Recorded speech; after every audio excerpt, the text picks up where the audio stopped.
Most people think childhood trauma is only in your mind. They think if you are still tired, tense, anxious, sick, or emotionally exhausted years later, maybe you are just weak. Maybe you are lazy. Maybe you are overthinking. But the truth is deeper. Childhood trauma lives in your memories, and it lives in your nervous system. It shows up physically. Your breathing becomes shallow. You might hold chronic tension in your shoulders, neck, jaw, or lower back. Sleep becomes difficult, and your stomach may hurt or feel bloated when nothing obvious is happening.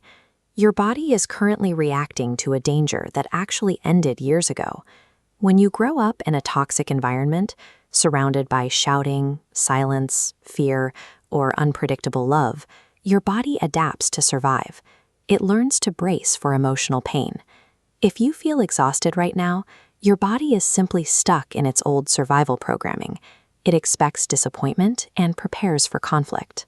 Today, we are going to look closely at exactly how this trauma manifests, and we will walk through the specific tools you can use to teach your body that it is finally safe. Take a look at this list of the common signs of survival mode. Sign number 1 is constant tension, like chest tightness or jaw clenching. Your body learned to brace because you never knew when someone would criticize or shame you. Sign number 2 is sleep problems. Nighttime can feel unsafe because the world gets quiet, the mind becomes loud, and your nervous system stays on guard. As the list expands, we see sign 3, digestion and appetite changes.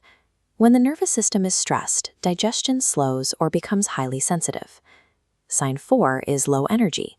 Suppressing emotions and constantly reading the room drains your physical reserves, leaving you exhausted even after resting. Finally, sign 5 is emotional triggers that feel intensely physical.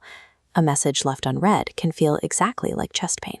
A small criticism can cause your entire stomach to drop. Trauma actively turns emotional memories into visceral body reactions. These patterns persist because your brain learned that fear was a predictable safety signal in childhood. This younger part of your subconscious, the inner child, is essentially using these physical reactions to try and navigate a world it hasn't yet realized is safe. Healing begins when you recognize these 5 symptoms as signals from that younger part of yourself. Instead of fighting your body, you are finally listening to the part of you that is still trying to protect you from the past. To break this cycle, we start with the method shown here. Tool 1, the body awareness pause. When you feel overwhelmed, do not judge yourself. Stop. Ask yourself exactly where you feel the sensation in your body. Locate the tightness in your chest or the heat in your hands. Once you locate the physical feeling, ask yourself, when have I felt this before? Maybe that tight chest reminds you of being yelled at. This links your present physical reaction directly back to the historical childhood wound, allowing you to recognize it as an old body memory. Once you understand the origin of the feeling, apply the concept outlined here. Tool 2, name the survival mode. Your body has a biological imperative to protect you, and it falls back on distinct patterns to do so. This matrix shows how those biological responses map to your daily behavior. Fight might show up as sudden anger or defensiveness. Flight often looks like overworking or escaping into busyness. Freeze appears as numbness or chronic procrastination. And fawn drives people-pleasing, fixing everyone's mood and saying yes when you mean no. When you identify your specific mode, state it clearly. My body is trying to protect me. You must do this without shame. Shame keeps your nervous system locked in the past. Simple, non-judgmental awareness is what begins to create a sense of safety. Now you need to anchor your nervous system in the present. We do this using tool 3, the safety signal, shown here. When triggered, place a hand on your chest or stomach and speak verbal affirmations out loud. Tell yourself, I am here. I am safe in this moment. That was then, and this is now. Next, take a slow breath. Look around the room and name 3 physical objects you can see right now. This sensory grounding technique physically breaks the subconscious pull of your past memories, returning your brain to the present moment. To build long-term resilience, practice tool 4, the daily 2-minute reset. Once a day, sit quietly for exactly 2 minutes. Breathe slowly, unclench your jaw, place a hand on your heart and repeat, I am allowed to feel safe. I am allowed to rest. This strict daily practice relies entirely on repetition. The toxic programming you received in childhood was repeated for years, so this new message of safety requires that same level of continuous, gentle repetition to overwrite the old patterns.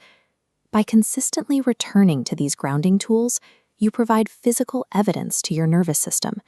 You prove to your body that the present environment is different from the toxic environment you grew up in. Trauma deeply affects how you live day to day, but do not try to fix everything at once. Instead, follow Tool 5 on the screen, the Lifestyle Repair Map. If you try to overhaul your sleep, diet, and boundaries simultaneously, you will likely overload your nervous system. Choose one area and commit to one tiny safe action per day. If movement is hard, commit to a 5-minute stretch. If sleep is erratic, turn off your phone 10 minutes before bed. If emotions feel overwhelming, write down just one honest sentence. When you inevitably face resistance, turn to our final step, Tool 6, the compassion question. Instead of asking what is wrong with you, ask your body what it needs right now. It might need water, a moment to cry, or permission to leave a conversation. Keep in mind, while trauma creates profound physical symptoms, you must still maintain strict boundaries regarding your medical health. If you experience severe, ongoing pain, dizziness, or sudden weight changes, see a doctor. Healing your trauma is essential, but it does not replace proper medical evaluation. These tiny, safe actions and compassionate questions shift your internal environment. Your body moves away from the high-tension patterns of a neglected machine and starts feeling like a secure home for your inner child. Through these small, deliberate steps, you are teaching your nervous system an entirely new language. You are replacing the old programming of punishment and panic with the language of calm, self-respect, and healing.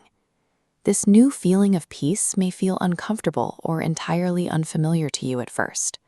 But remember, unfamiliar does not mean wrong, and it does not mean dangerous. It simply means your body is finally learning a new way to operate. Survival is not the same as living. You are allowed to live. You are allowed to feel healthy, to rest without guilt, and to move through your day with love. You no longer have to abandon yourself. Your body is not broken. Your body is remembering. And healing begins when you finally listen with compassion. If this message spoke to you, subscribe for more videos about the subconscious mind, childhood trauma, narcissistic abuse recovery, emotional healing, nervous system regulation, and breaking toxic patterns.